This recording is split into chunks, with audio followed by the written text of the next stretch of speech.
And at some point, did you notice Chet has a pocket full of watercress? Gross. It's like, is that a thing that you do? You just have a pocket full of soggy Watercress? microgreens? Yeah, that are full of lint now and Yeah. like bits of dirt. Great. Crunch that down. This is the Hardy Boys Drink Book. I'm Charles Wefso. Each week, we sit down with creative and hilarious people to talk about a book in the Hardy Boys mystery series. Sorry this episode is a week late. I'm moving right now, so I'm a few days late and way more than $1 short. Normally, I would have a bartender mix us up a cocktail, but today I'm rolling up the sleeves and making a drink myself. Get chloroformed, buy a used car, and fight a Spider-Man on The Hardy Boys Drink Book number 6, The Shore Road Mystery.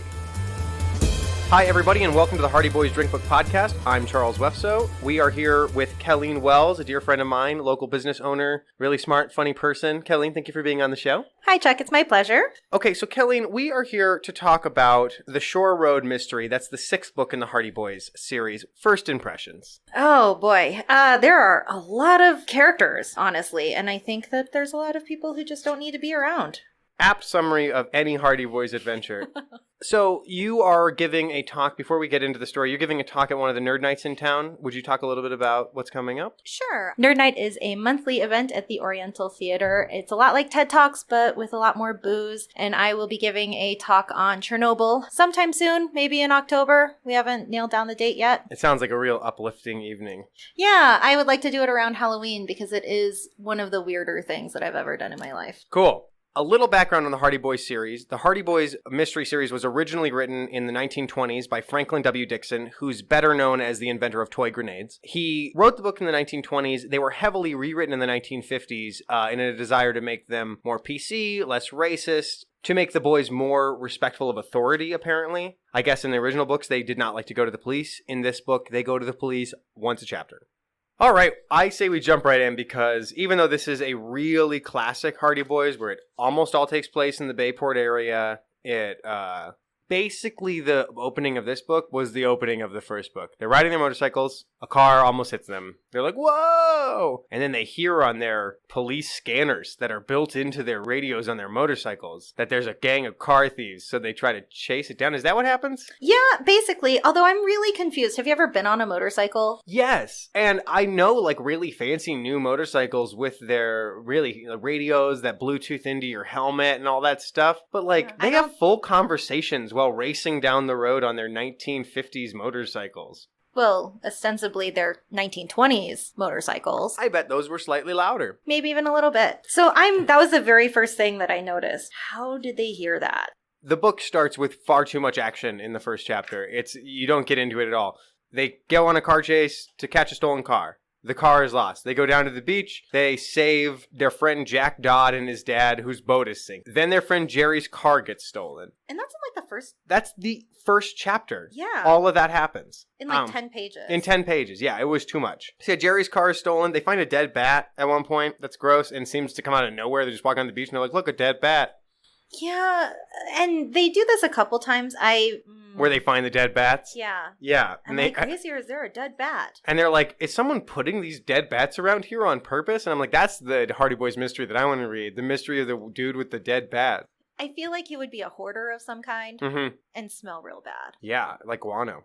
So they chase the guy who stole Jerry's car, but they lose it because a produce truck pulls out in front of them, and the farmer's like, oh, didn't see you there. My truck doesn't have a horn. Which I was suspicious of a little bit, but they've met stupid farmers before, so... I felt really... in the margins, I actually wrote, I think it's that redneck farmer. Yeah, they're not good at subtly presenting clues or red herrings. They go home because they lose the car. Fenton's going to head off to New York to do some big case. And they find out that Chet Morton is becoming a vegetarian, which is great because Chet Morton is like constantly being teased for being plump. He's described as plump. It's his only defining attribute. And so he decides he wants to be a vegetarian, which is totally normal, but they treat it like he's decided to start wearing a dress. Like how ridiculous. Chet. That's so weird. They harass him mercilessly throughout this entire book. Everyone harasses Chet through the whole book. And he doesn't even stand up for himself. Like, Nope. I kept expecting him to pull a chunk and be like, guys, quit it. Yeah. And he doesn't. Not even once. He's used to it. Doesn't even stand up for He himself. even lets one of the Hardys date his little sister. Yeah, who is slim. And attractive. Because- I've never met someone other than Aunt Gertrude who isn't described as, like, pretty, attractive. Sweet.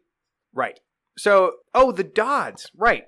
Jack and his dad, Mr. Dodd, I don't remember his dad's name. I don't think they give it. They get accused of the car thefts. They ask the boys to come out to them to talk to them about a mystery that they want them to help with. And they get accused of the car thefts. And there's pretty good evidence. Like, Jack's fishing rod is in the back of one of the stolen cars, which seems a little too obvious. One of those things on forensics files where you're like, that seems like a fake. Big red herring. Although, to the police defense, Mr. Dodd goes in there and mucks up the entire thing with his fingerprints. Oh, yeah. He's like, I went to search the car to see if there was any identification of the owner. And they're like, all right. So I touched everything. Their fingerprint analysis is amazingly fast and accurate for the 1950s, where they can, like, dust a car and be like, those are Mr. Dodd's fingerprints, without leaving the scene to have them analyzed. That's amazing. The Hardys pay the bail for the Dodds to get them out of jail, which is a normal thing the Hardys would do because these people are innocent, because they believe they are innocent, so they must be. And seemingly have inexhaustible funds. Yeah. The Hardys never... Well, they found treasure in the first book. Yeah, but didn't they give most of that away? Yeah, they got like $1,000. Yeah. Well, it was the 50s. I don't know. Yeah, they seem to have infinite money. It comes in handy later. They ask the Dodds if they have any idea if there's anyone who could want to attack them. They're like, one person, Ray Slagle. Spoiler, Ray Slagle is the guy. He is. The first guy that they investigate. That's the guy. That's the guy. That's the guy. And also, Slagle, of course he's the guy. Ray Slagle. Yeah. He's got a bad guy name. Yeah. They learn, we were both very confused about this. They learned that the mystery the Dodds wanted their help with originally was the Pilgrim Treasure mystery. And I was actually even confused about this because Mr. Dodd, Sr., it goes through this huge exposition where he talks about this mystery of this pilgrim who goes off with his wife and kids, and they get,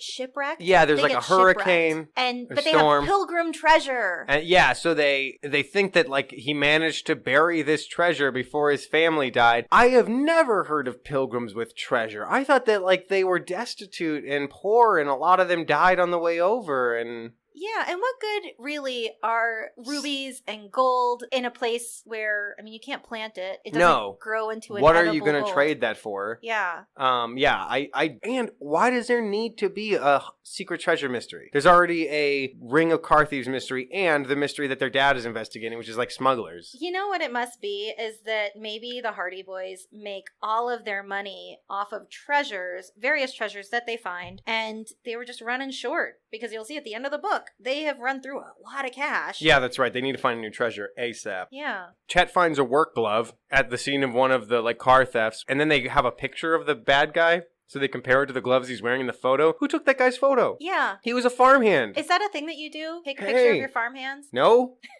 My grandparents had a farm. There's not a lot of pictures of the farmhands in their house. Anyway, they get a weird visit from a guy who shows up at their house and is like, I'm here to hire you for a case in New York City. Come with me right now. And God bless the Hardy Boys for being like, no, thank you, sir. Right. Well, and also, this just doesn't actually make sense. Why would you do this? Why would you drive all the way, take the train all the way to Bayport to pick up teen boys to come do a mystery in New York City? That sounds like a different kind of mystery. Right. Well, when boys were in Chicago, some guy pulled up to the airport and was like, hey, I know your dad, get in. And they got in their car and got kidnapped, because that's what happens when you get in a stranger's car. So I think they learned a little bit. They're like, maybe we should just, like, hold off and talk to our dad first. Maybe. Although, for some reason, I don't think that these boys learn a whole lot. They seem pretty stubborn. Yeah, and they make a lot of the same mistakes book after book after book.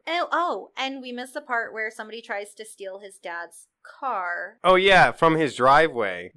He's an internationally famous detective that they know he lives there, and they try to steal his car right out of the driveway, when that's the only car they try to steal out of driveways. Right, that's not Shore Road. Yeah. Adjacent. Also, when that lady comes up to them and is like, my car just got stolen, they're like, oh, was it by the Shore Road? And she's like, yes. And they're like, were the keys in it? Yes. Yep. Was it locked? No. Okay, well, it was a bait car then.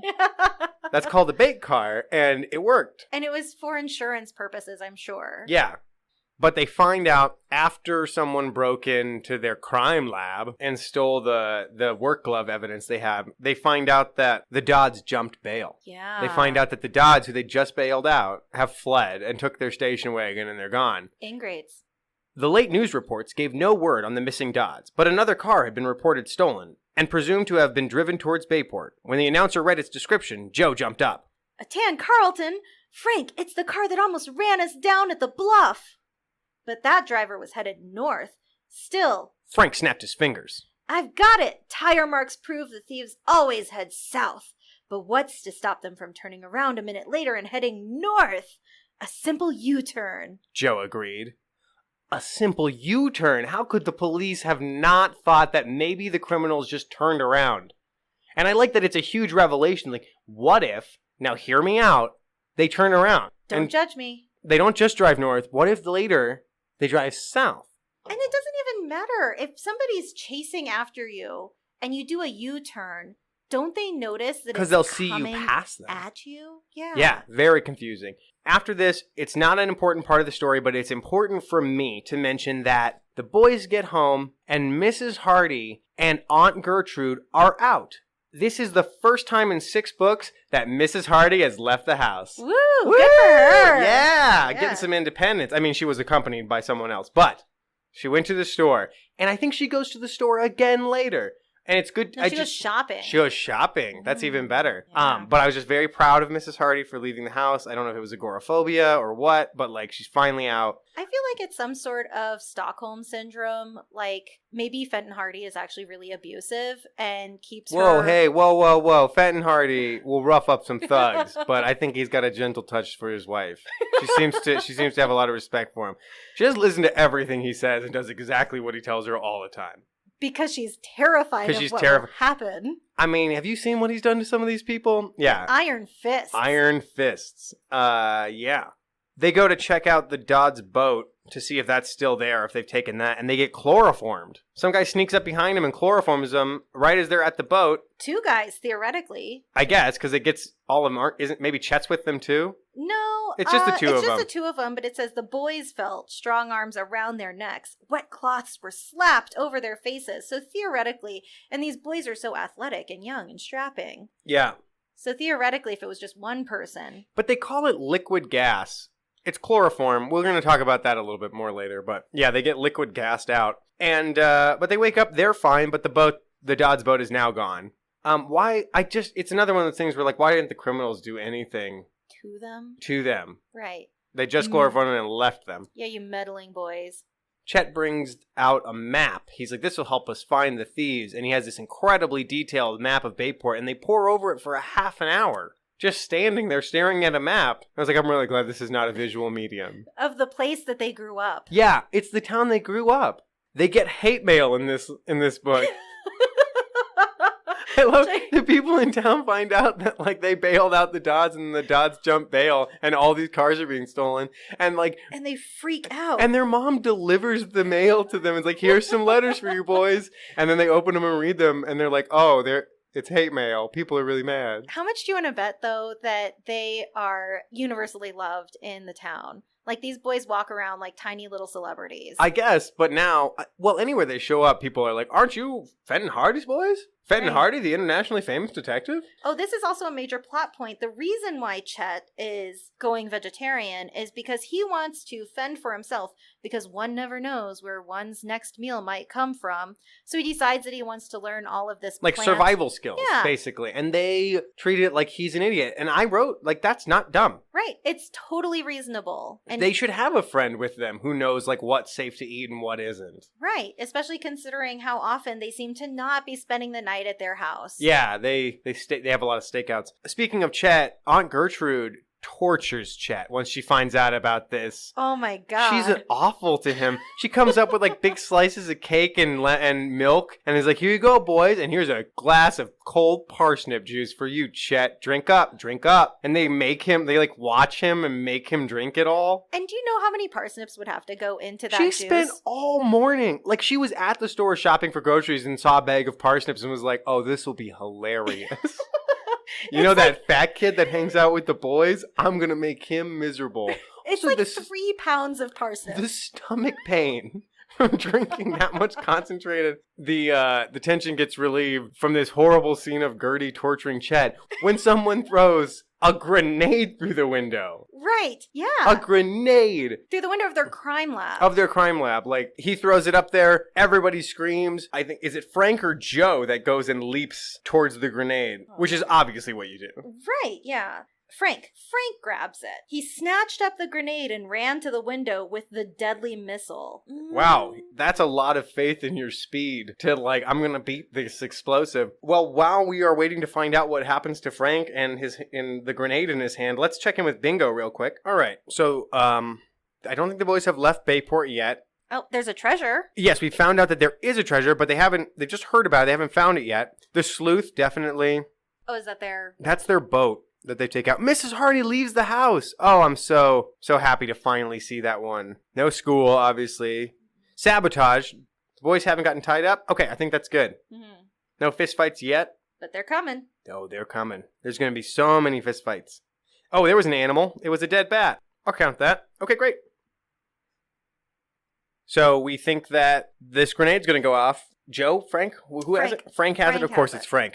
And Frank has it in his hand, but it's cool because nothing happens? No, he throws it out the window, I think. But it doesn't explode. Doesn't explode. And then they go down to check it. They're like, must have been a dud. Let's go check it. That's exactly what you're not supposed to do. And he kicks it. Gingerly turns it over. But still, it doesn't matter if you kick it or you gingerly turn it over. You don't do that. Don't mess with an explosive if it hasn't gone off and you think that it's primed.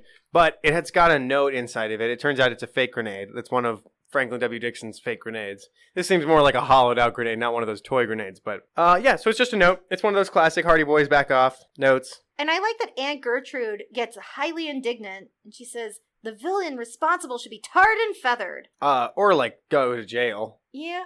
Next is when they go meet Scratch. For some reason, one of those characters that you were absolutely right does not need to be in this book. No, there's like 7 characters in this book who do not need to be in it. They're out looking for stolen cars and just basically exploring the woods, and they run into Scratch Cantrell. I'm going to read you a description of Scratch. Before them stood the disheveled figure of Scratch Cantrell, a well-known local drifter and longtime acquaintance of the Hardys. We have never met Scratch before. Scratch lived alone in the woods. Under a straw hat and a ragged gray overcoat, he wore brown trousers, patched in several places. 2 pieces of clothesline provided him with suspenders, and rusty sewing scissors with which he shaved were tucked into a belt loop. The boys explained their interest in the Shore Road mystery. So that is a lot of descriptive words. Yeah, his whole outfit is described, and they've done this before where they're like, these wacky homeless people. As if homeless people are so unusual in the 50s? Yeah, like who could imagine a person who doesn't work at all?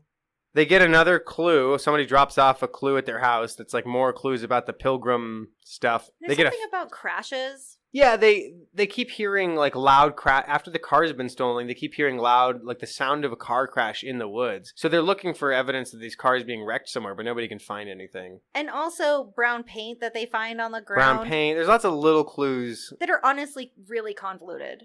They go for a plane ride to get a better look at the city. This was crazy.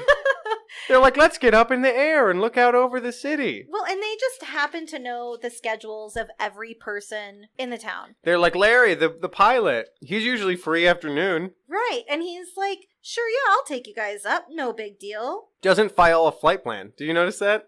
Didn't file a flight plan. Didn't contact any aviation authorities. Not at all. But is that a thing that happened in the 50s? I thought that people just flew around willy-nilly. Like, good luck, everybody. I bet there were a lot more plane crashes in the 50s. And no wonder, because when they go to the area around Shore Road to try to look at the area from the sky, someone opened fire on them with a machine gun, right? Yeah. Like an anti-aircraft gun? Is that what they have, or just a machine gun? I think it's maybe just a machine gun, but they're, like, ducking in their airplane. And yeah, they're shooting from below. They're not shooting from the side, boys. Yeah. And then, but the pilot says, like, stay away from the windows. Duck down, guys. He lands it, no problem. He does, even though the engine is sputtering. Yeah, the fuselage is leaking fuel. Yeah. Really crazy. It doesn't surprise the boys or scar them as much as possible. They just want to get the shells and find out if they're foreign made, because the grenade was a foreign made weapon, and the machine gun parts are foreign made. To be fair, this was the 50s. Yeah, so they were Russian, right? Probably. Yeah. Yeah. Or German, maybe. Sure. Okay. And I mean, it's just, I like how there's like a blanket term for everything that's not American is just Foreign.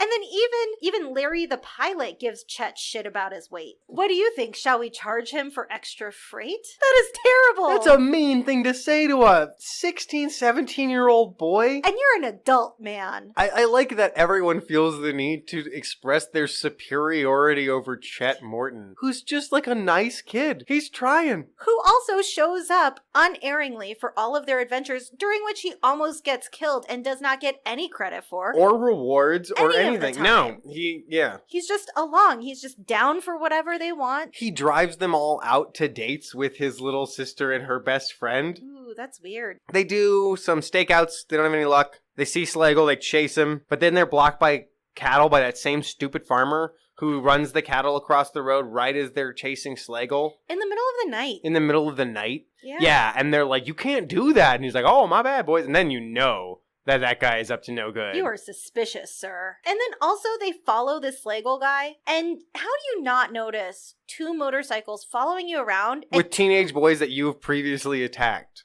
At 2 o'clock in the morning. Right. And they're like, yeah, I'm definitely being followed. So first they save Scratch from a fire. They see a fire and they're like, there must be a fire. Let's go check it out. Yeah. But they save Scratch. He's been chloroformed and then somebody set the woods on fire. Around him, in a circle. In a ring circle of fire. Johnny Cash. You douse him in the fire, in the gasoline, right? Yeah, I think that's the way that's supposed to work. That's what Forensic Files tells me. Right, is that you knock the person out and then you light them on fire, not a circle around them. Right. But they save him from the fire, and he tells them this story about how he saw a giant spider, a tremendous spider. And they're like, okay, crazy, because he just inhaled a ton of smoke and has been drugged and knocked out. And also I feel like maybe the way that they described him, he's not an entirely coherent person anyway. Yeah, they're like, this is one of his crazy rants where he saw a spider the size of a man. Then they realize that they're supposed to be out on a date. They're like, oh, we're late for a date now. Gotta go. So they go out and they go swimming, and Callie is diving, and they look around. They're so aware. Callie has been under the water for several seconds, is what they say. And she doesn't come up. And they're like, Callie must be in trouble. I feel like they'd be talking, and then they'd like look around and be like, hey, where's Callie? But no, they're on it. And they dive in to save her, and someone has thrown a net over her while she was under the water. Just kind of messed up. What does this girl have to do with anything? I don't know. It's just a random attempted murder. Yeah, Callie almost dies, but they save her and take her home because she's too shook up by almost dying and needs to go home. But also, they don't give that much credence to the fact that they just saved her life and she was like upset or anything. It's their second aquatic rescue of the book. Then what? Now they're going to stake out the farm because they've decided that the farmer is a bad guy. Also, their mom is like, oh, that guy is no good. He sold us rotten vegetables. And they're like, he must be a crook. Yeah. He's a bad farmer. And who's a bad farmer in upstate New York? It's, I think that one of my favorite things about the Hardy Boys is if someone is not successful at their job, they are considered a bad person. Like Oscar Smuff, not good at his job. Bad guy. Person. Also he's fat. You have to be quite good friends, be willing to take quite a lot of harassment to be a fat person who's friends with the Hardys. Oh, they stake out this farm, and it's not even Joe and Frank, it's Chet and Frank who go to do it. Chet's such a champion. Oh, they split up because this dude Biff, who has been present for one other sentence. He shows up in some of the other books, but yeah, he's at the beginning, and then Biff just shows up to team up with Joe for it. And what are they going to do? They stake out someplace else. Oh, they stake out someplace else. Yeah, everybody splits up. They're lying in this gully between Shore Road and the farm, and right next to where the farmland is, like where the tractor would run. And they get down in this gully, and they roll out their sleeping bags to lay on it because the grass is wet. But then they get in their sleeping bags. And Chet pulls out a carrot. Yeah, to like... Right. A notoriously loud food. And he gives him shit about eating a carrot, too. Dude, I'm trying to eat healthier. And at some point, did you notice Chet has a pocket full of watercress? Gross. It's like, is that a thing that you do? You just have a pocket full of soggy watercress microgreens? Yeah, that are full of lint now and like bits of dirt. Great. Crunch that down. Farm living. But while they're in their sleeping bags, the tractor turns on and starts to come towards them. And like they hear a big crash, they see a car pull off the road onto the farm, and then the tractor comes towards them and is spinning the blades directly, so they have to like roll out of the way of them because Chet's zipper gets stuck. Chet is so fat he can't get out of his sleeping bag. Why is he in his sleeping bag? I don't get why they're not camping here. They're just lying lying in the ditch, staking the place out. But anyway, they survive this attempted murder with the tractor. It seems like it was more of an accident. Like the tractor turns on, drives just once across the field and then stops. It was definitely a mistake. Yeah, I don't know. But a murderous mistake. But they live. The next day is when they confront Slagle. They chase him for a while and they're like, hey, we know exactly who you are. Not a great tactic. No. And he pulls out a sword cane and is like, I will kill you. I kind of want one of them to get seriously injured just to show them. Well, just hold on, because right after that is they see they're driving at night, they're looking all around, they're doing another stakeout, and they see the Spider-Man. That's right, there is Spider-Man in this book. He is a guy in a black wetsuit who climbs up a net. Yep. Spider-Man. Yeah. Probably where Stan Lee originally got the idea. So when they see the Spider-Man, they're riding their motorcycles, they're looking at the Spider-Man, they're going to try to like catch up to him or figure out where he's going, and a wire has been strung across the road, a clothesline. Frank manages to skid to a stop, but Joe hits it at full speed and mangles and twists his motorcycle and goes flying. And also is not decapitated. Is not decapitated. No, it seems like it's low. Which would maybe be the best ending to the book. And Joe is decapitated. The end. Rather than the end, let's check in with Bingo again. An actual injury, I think that just happened. Severe injury. Right, because Joe ends up in the hospital from that. Trespassing on farmland, they definitely did that. Sure thing. Attempted murder, they really tried to murder Callie. And technically Joe. Oh yeah, boys have not been tied up. There has not been an explosion. I don't see, if we have a disguise and the Queen's about to show up. He's about to take it, so we'll have that. Hi everyone, sorry for the interruption. One of my favorite things that I get to do is write for an all-ages show called Siren Song, A Pirate's Odyssey at Buntport Theater for All Ages. Jess Robley, Mitch Slevick, Jack Wefso, and myself write a new episode every month telling the continuing adventures of a bumbling castaway, a mischievous god, and a pirate with a lot to prove. If you like all-ages theater, if you like pirates, if you like this show, please go online to buntport.com and make a donation. Just put Siren Song in the description. The new season of Siren Song premieres in October. Can't wait to see you there. Thanks, folks. Let's get back to the show. Okay. So Joe is in the hospital. Yeah, his legs are all hurt up real bad. And his his mom and his aunt are not that concerned. They don't go to the hospital. Like, shake it off. Yeah, he comes home and they're like, rest up, Joe. I totaled my motorcycle, guys. Like, yeah. My legs are all screwed up. And then he says he's going to drive. Later, he's like, I'll drive the car. That won't hurt my legs. Well, that's the part of the job where you use your legs. No, it was the boat. Oh, the boat. Okay. Yeah. I was confused by that. Because they do go out on the boat, even though Joe should be home resting. And they see a guy, Melaman, the guy who tried to get them to go to New York earlier. Anyway, he's watching them from like the cliff. I don't know. This is extraordinarily confusing. And for a children's book, I should never be confused as an adult reading this. But it's so confusing. They get more hate mail. They get hate mail throughout. Sometimes people walk up to them in the street and yell at them. Give them shit. Give them shit. And they're like, my car got stolen last night. It's your fault, you bailed those car thieves out. Although, honestly, the Hardys could probably just buy everyone in town a new car. It seems like that's not a problem. Yeah. They break and enter at the Dodds house, and they're sneaking around in the Dodds house, but Chet sneezes. God damn it, Chet. They've had a friend do this before. Jerry sneezed in a previous adventure and gave away their position. But it turns out the guy hiding in the house is Martin Dodd, the brother of Jack Dodd's Mr. dad. Dodd. Yeah, Mr. Dodd. Uncle Martin. Yeah, the uncle of the family. And he's the guy who gave them the Pilgrim clue and has been trying to, secretly help them solve the mystery. He gives them an astronomical clue? Yeah, which honestly didn't make a whole lot of sense. It was like, the position of Venus will help us determine where the treasure is, but Venus is only in the same spot every 8 years because of its irregular orbit. It's one of those things where we learn a dumb amount about something that isn't important because it's the Hardy Boys. Yeah. So in this one, we learned about the orbit of Venus. So, they're educating the youth of America. Sure, they have to. Yeah. They get a note from the Dodds to come meet them, but they know immediately that it's fake because it's the same, typed on the same typewriter as the warning note they got from the bad guys. And also, they somehow found out that Slagle is left-handed. But that he has trained himself to use both hands. And also... Does that matter? Was this any of that? Did any of that matter? It did. In the typewritten note, they figured out that the keys hit with the left fingers were... a little harder. Oh, and then they also have another note. They get 3 They get a bunch of notes. Yeah, it's like, don't look for us. You guys were suckers. They get one from the Dodds. They're like, you suckers shouldn't have bailed us out. And they're like, I don't think this is the Dodds. Yeah. Why would the Dodds be mad at us? Yeah, and then they get another note that says that they have escaped the criminals. And to meet them At Saucer Rock. Saucer Rock at Shore Road. On Shore Road. Back to Shore Road. Then we get Chet's chapter. Chet gets a whole chapter. He sure does. This is where the pocket watercress comes into play. Yeah. And it's just Gertrude torturing Chet again. She's like, oh, Chet, if you're driving south, would you take this warm, freshly baked hot fudge cake to this neighbor lady? And it's clearly a trick.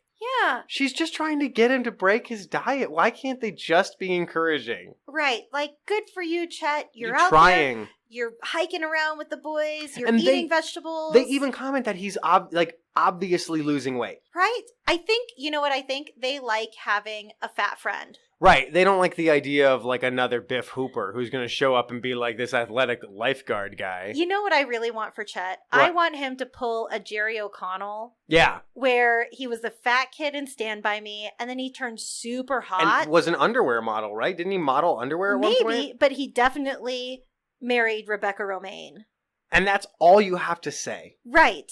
That's how that story ended. And I want the Hardy Boys to gain a lot of weight in their middle age. Lose their hair. And never talk about anything but their boyhood adventures. Oh, yeah. Like some sad frat boys. Like some yeah, exactly. They're talking about like one time when they went on this crazy bender and, Right, and they woke up and they all had the same tattoo. And like, oh, yeah, you've told that story before. Lots of times. But in Chet's chapter, yeah, she gives him this cake and he opens the box just to look at it because he can smell it. Oh, Chet. And then, there's a dollop of frosting. This seems all planned by Don't do Gertrude. it. I know. That he's like, oh, there's a dollop of frosting. And he tastes it and he's like, oh, that's great. And then, he eats another one. And then, he takes a little bit off the cake and he's like, oh, crap, that looks terrible. I have to even it out. And by the time it's done, he's eaten, a bunch of the cake. He decides that he's going to take out just a slice and admit it to the neighbor. Which is the smartest thing to do. Yeah. They all know Chet. He's like, I couldn't resist. It's delicious. And they would have been fine with that. But he does it with his fingers and he mucks it all up. So he's like, I'll even it out. Oh, and he never fixes it. And he also never delivers this cake. I know. I love that. And he also never admits to anyone. It's just like, I'm never going to mention this cake. Ever again. But, so he's got his face covered in chocolate frosting, and he's at this junkyard because he's followed this truck that the Hardy Boys told him to look out at. And he's like, oh, I gotta get out of here. This is the criminals. I've discovered where the criminals are taking the stolen cars. And he turns to leave. And the bad guys are right there. And I just imagine a plump kid with chocolate frosting all over his face. And 3 bad guys with guns. He barrels into them. He jumps on them and squishes one of them. Yeah, and then just fights like hell and gets away. And he's like, they didn't know who I was. They won't care. Poor kid. I know. He's like, oh my God, what am I going to do?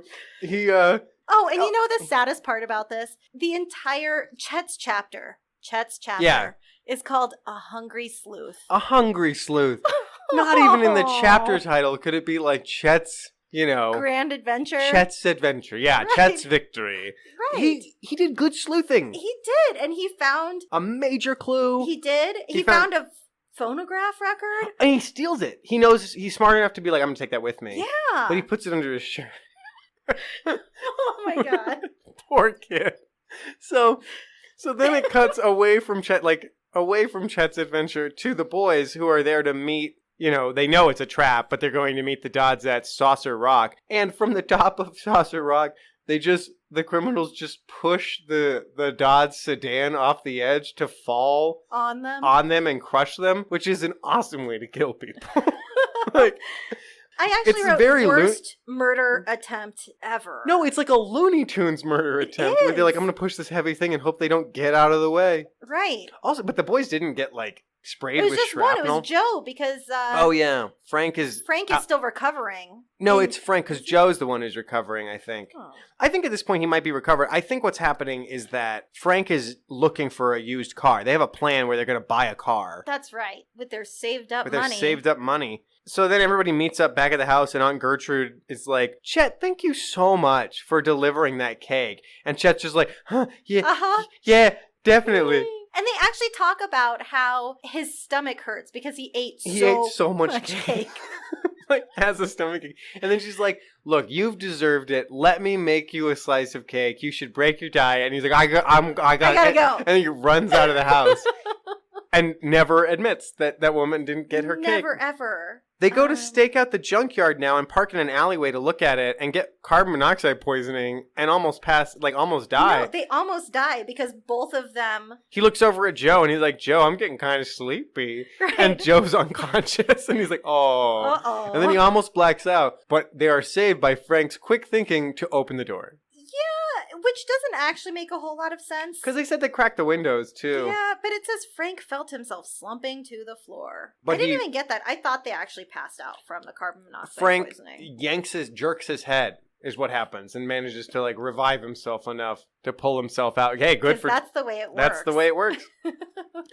Now they find out that Martin Dodd, the guy who gave him the Venus clue, is missing. They find more dead bats. They double-handedly fix their exhaust. Yeah, they fix the punctured exhaust on their car that somebody did at some point. I don't know how that could happen, but That was a weird interlude that didn't need to happen. And then they get information from their dad that the smugglers are smuggling nerve gas. No, it just says smuggling gas. They find out from that telegram that they intercepted that the gas, that what they're smuggling is nerve gas, nerve toxin. Right. Why do like car thieves need nerve gas? That's a really good question. Like, what is the end goal here? What are they financing? That's terrorism stuff. That is terrorism. They're financing terrorism. That's what they're doing. Yeah. It seems like it was probably the commies. I don't know. With a name like Slagle, you never know. You never know. You never know. I'm sure they tell us exactly what nationality he is in the original edition, and how swarthy he is. Then there's some crazy boat adventure. They like take the boat out. The criminals have a boat too, a barge. Frank tries to climb on it. Yeah, but they have the international code message that the bad guys flashed at the other boat to let them know. One of the Hardy Boys, and they don't say, like, look out, which would be really fast. Right. What do they say? Do you have that? One of Hardy kids swimming toward you. Stop him. That would take forever. Right. Blink, and blink, also, blink, blink, blink. Joe just knows it. He knows it. He has it memorized. Read it just off the top of his head. When were they trained to do this? In the womb? In the womb, yeah. This stuff comes in vitro. And then so Frank's swimming towards the boat, and then Joe jumps in and swims after him. Frank climbs up on the side of the boat because he doesn't realize that this light is blinking. Bad guys. Right. Yeah. And then he gets whapped over the head super hard. But Joe grabs him and pulls him off the boat. And like safety swims him back. Yeah. And they get onto their own boat, the Sleuth, and Chet gets knocked out and Joe gets knocked out. By the Spider-Man. By Spider-Man. Well, it's time to do bingo anyway, because Spider-Man just showed up. So let's see what's left on bingo. Okay, well, we have the Queen, because that's what Chet drove around during his whole cake-eating adventure. Oh, poor Chet. Poor Chet. Fist fight, that was also Chet. And Frank and Joe on the deck of that ship, and a bunch of other fist fights. Yep. We're so close. But I think that's all. I want to bingo so hard. Sabotage. Definitely their exhaust was sabotage, so they claim. Yeah. Well, no, there was holes. There were holes. Punched in it, yeah. Yeah. That seems pretty legitly sabotaged. Yeah. Man, we are so close. All right. But we have the last of the story to get to. The boys win their fight against Spider-Man. Kind of. Chet wakes up, and the guy's like, oh, and runs away. The fat kid. Yeah, exactly. That kid could take me out. Yeah, so he runs away. Tony, Preto, finds that the Dodds boat has been sunk. Yeah, and Tony's been kind of in and out randomly. Yeah, they don't invite him on things, but sometimes they'll be like, boys, I got a clue for you. Like, he really wants to be part of the... They get told that they need to leave town. Like, basically get another warning. It's like, leave town for 5 days. Or they get a phone call. Yeah, they do. They get a phone call. Mean phone call. So they decide to do that, to, like, fake a vacation. And they, like, leave their mom and aunt in this house. And tell them, like, pretend like you're really sad that we're leaving. It was very weird. And then Aunt Gertrude just, like, waves around some onions and pretends to be sad. It was really bizarre. Just act. Yeah. Gertie, just act. Get your shit together. So they buy a used car while they're on fake vacation, a sea green Chancellor. That the guy is really confused why these 16, 17-year-old boys are much more concerned with how the car looks than the quality of the engine and the carburetor. And I'm like, that would make perfect sense to me as a guy selling a car. Right. And also the fact is, this car salesman specifically says, I would not buy this car. Right. In what universe does a car salesman try to say, Oh, not that one, guys. That's it needs a lot of work, and no. Frankly, just not road safe. Right. Yeah. They park the car, and Chet parks in the distance, I guess, to watch them, and they hide in the trunk of the Sea Green Chancellor. Oh, and then they have to explain to Chet what the Trojan horse is. Yeah, like Chet is that dumb. Right. He's been spending all this time at the museum, but none of that's worn off. No, he's too fat to be smart. Jeez. He really gets just dumped on this whole book. Oh, man. But the car that they bought is too crappy, so the engine doesn't start when the thieves try to steal it, and they end up just stuck in the trunk for a couple hours. So they get out and they try it again the next night. But After this time, spending all day working on the engine. No, they fixed it the says engine. The next morning the boys had breakfast and went to church. Yeah. Even when they're on fake vacation, they're like, these are good boys. They make sure it's Sunday. They go to church. I feel like that was an amendment in the 50s version. Right. And they went to church. And then they spent the rest of the day fixing their engine. So then when they try it again, this time they lay their sleeping bags out at the bottom, the air mattress. The air mattress. In the trunk. This is a giant trunk. Yeah, it's huge. It's easily two boys fit in there. And they climb in. This time the engine starts. Did you see this picture? Yeah, that's them. They're not lying on their sides. They're sitting cross-legged or with their knees tucked in front of them. And these are strapping young lads. They're barely crouching their necks. That's like a trunk that's like 3.5 feet deep. Yeah. That's okay. Well, anyway, it's an amazing car. They got a steal deal on it. They get back, so they get to the hideout, and they get out of the trunk, and nobody's around, and they rescue everybody. Jack Dodd and his dad, and no, okay, wait. So Martin the second Dodd. time they get into the trunk. Okay. And then the car gets stolen this time. The car gets stolen, and then the thieves are like, "Well, what's in the trunk?" Right, and they put the key in the trunk to open it, and then they're like, get called away. "Oh, don't have time to open the trunk." Just kidding. So they get out, and then they find themselves in a cove. Yeah, cave? A secret hideaway. A cave cove. Cove cave. It's been made with dynamite. They know that because of all the dead bats. Hence all of the dead bats. Oh, the dead bats. Which also made no sense. How are these bats getting anywhere? They're like, this one made it all the way down to the beach. Right. And you're like, but it got hit with dynamite. Didn't they find one like in their garage? Yeah, like out on the street. Someplace close to their house. Anyway, no, the bat thing didn't make sense. Like most of this, they think they rescue everybody, they untie everybody, but then the crooks are still there, so they get caught right away. Immediately. They immediately get caught. Yeah. They untie everybody and then get held up at gunpoint. Yep, with a machine gun. Someone points a machine gun at them, like a Tommy gun, I assume. And I am seriously disconcerted. Is their mom on like a crazy amount of Valium or something? That she's so tranquil. Well, yeah. She really does not care that their kids... You boys be safe out there. We won't. No. Not at all, Mom. She's like, I know. Okay. Well, then whatever. Do that. Yeah. I'm trying to get to this one point in the book where the plot of the bad guys, the whole scheme they've been running with these cars and what they've been stealing them and then making them look bad. They've been painting them with like fake rust and doing really superficial damage to them to make them look like old beat up cars, which worked. I mean, nobody thought those cars were stolen. Well, and also at some point, Slaggle buys 20 gallons of paint. And doesn't tip off anybody. Do you know how many gallons that is? Yeah, it says it takes multiple trips into the store. That's a lot. That's a lot. So much paint. Yeah. That is so much paint. That's like so much paint that the back of his car is like scraping on the... Right. Anytime there's a bump, takes off a giant chunk of the car. So I wanted to get to this. Exposition. Maybe you won't mind telling us why you framed the Dodds. Sure.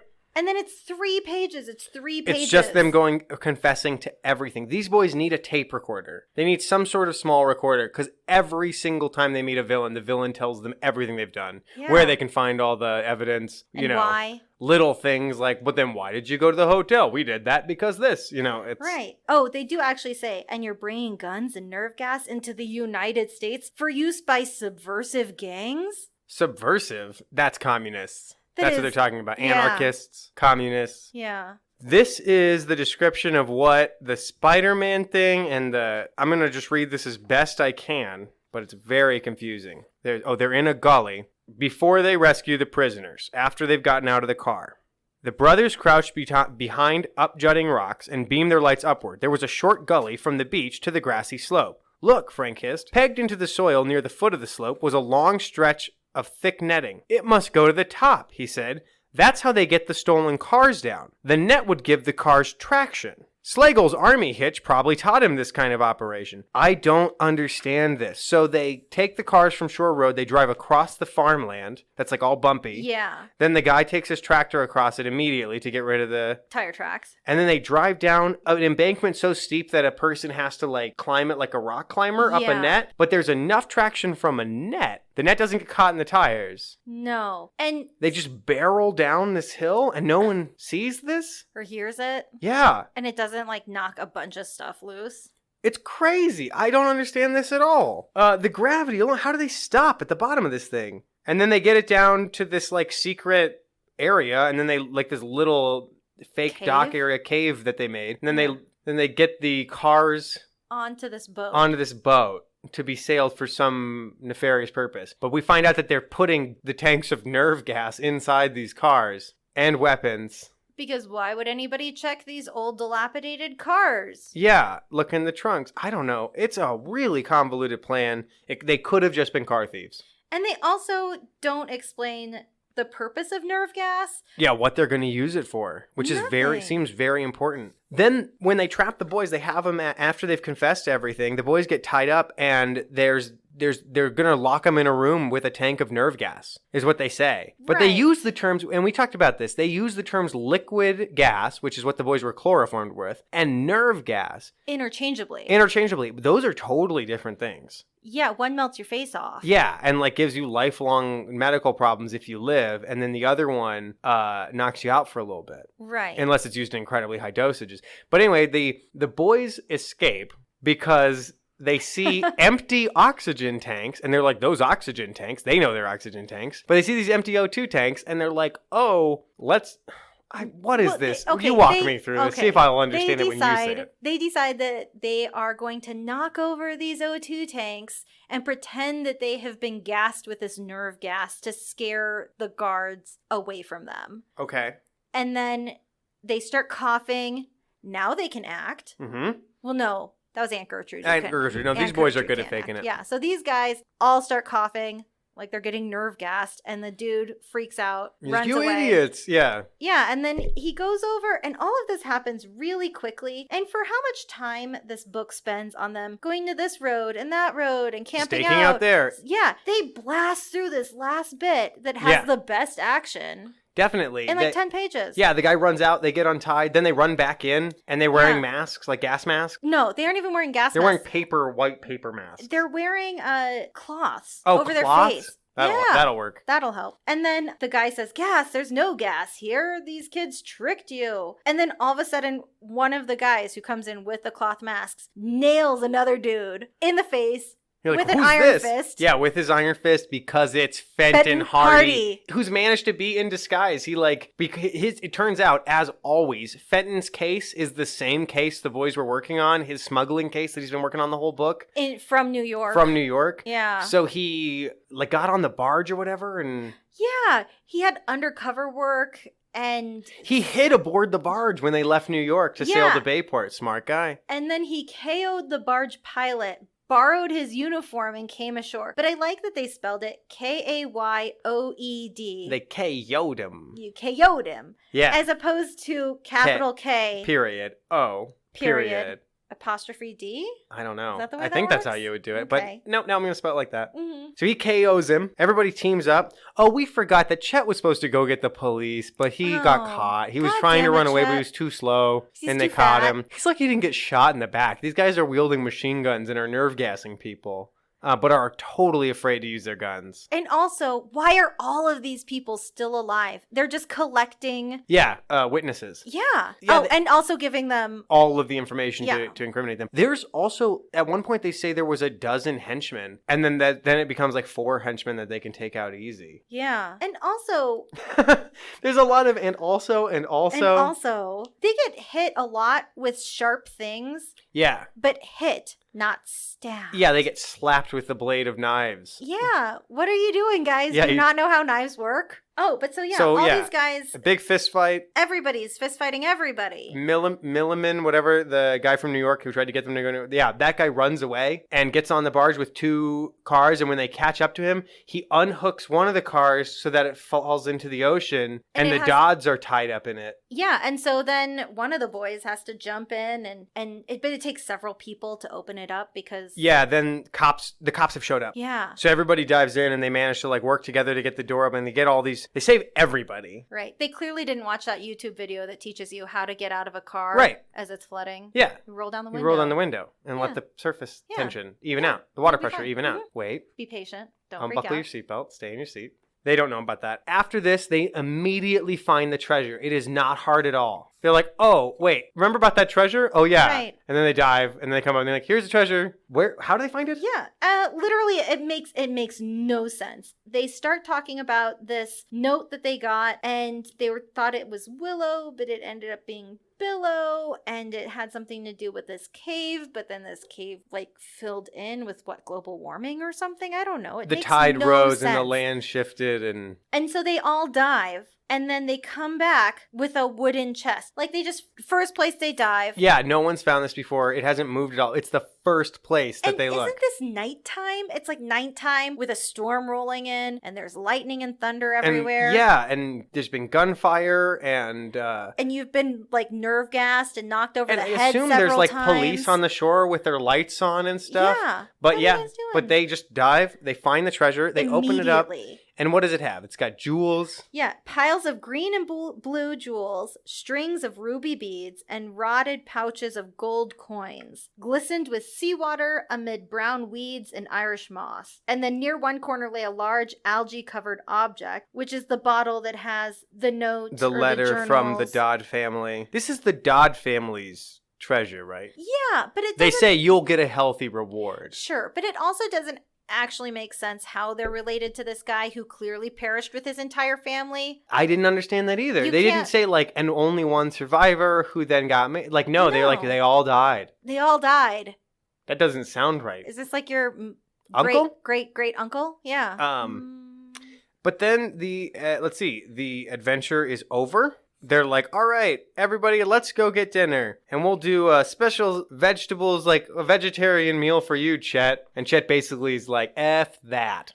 Frank now smiled at the Dodds. How about a lift? Only if you'll promise to share Thanksgiving with us this fall, Jack answered. We're going to have a feast that would make our ancestors proud. And you're going to join us too, Chet. We'll even have a special seaweed menu for you. No roast turkey and sweet potatoes or chocolate cake with frosting? Chet groaned. Stop it. Anything but seaweed. Chet didn't eat any seaweed in this book.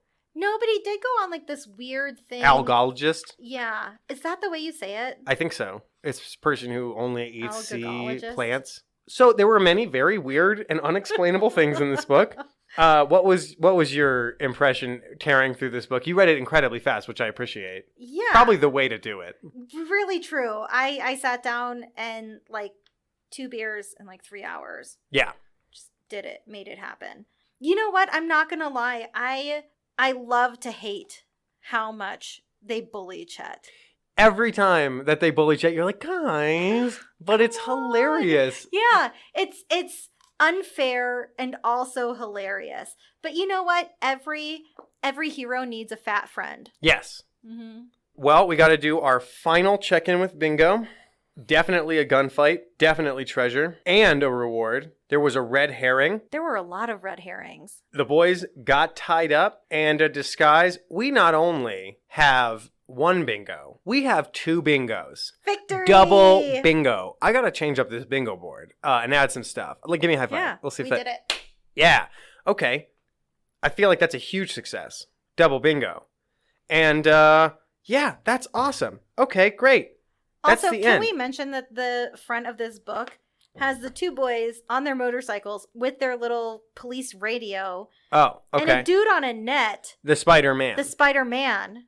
But the net looks like a spider web. It's actually woven to look like a web. One of the chapters is called The Spider's Net. And I was like, that was sort of a missed opportunity, Frank. Yeah. The spider's web. Right. Spiders don't spin nets. But unless you're a man-sized spider. And yeah, so that's the Shore Road Mystery. I think that's it. Thank you so much, Kellene. No problem. It's been wonderful. My pleasure. Come back. Normally, I would use this segment to highlight a local bar or one of my favorite bartenders. But this week I'm doing something kind of different. I'm going to roll up the sleeves and make a drink myself. I also thought I would talk a little bit about why cocktails and bartending are so important to me. I bartended for several years in Deadwood, South Dakota, where I met wonderful, weird, and hilarious people who really made me feel part of a community. Bartending in a small town requires you to be lots of things that you wouldn't expect. You're a weatherman, you're a tour guide, you're a ride home when people need it, you're a small bank when people need it. My sister Faye, who is a much better bartender than I, taught me how to bartend in Chadron, Nebraska. She taught it to me as a way to help me overcome some of the anxiety I had interacting with strangers. And now I host a podcast where I interview people all the time, so apparently it worked.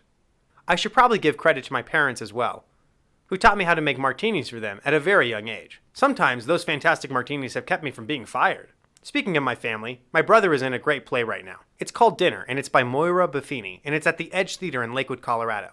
It's a surreal, hilarious comedy. I'm sure you'll enjoy it. If you like this podcast, it's right up your alley. It runs through September, and you can buy tickets at theedgetheater.com. The drink I made for this episode is a Colorado twist on a vodka sidecar, which is technically called a Bala Leka, I think. I'm in a great new place, I have a great new job, I have a wonderful wife, and this podcast is going great. Basically, everything's just peachy, and I think this drink really represents that. Thank you so much for making the show a success and for listening. I can't tell you how much I appreciate it. The Hardy Boys Drink Book podcast is produced by Jack and Charles Webso. Our music is provided by Danny Overby. Our photography and graphic design is provided by Kristen Hallstrom. Special thanks to Taylor Trask at Their Network for being our guest host. If you like the show, please leave a review on iTunes. And if you have any questions, comments, or drunken fan theories, please contact us at thehardyboysdrinkbook@gmail.com. Check out the website at www.hardyboysdrinkbook.com for the recipe for today's drink and for photos. And don't forget to tune in next week for The Hardy Boys Drink Book number 7, The Secret of the K's.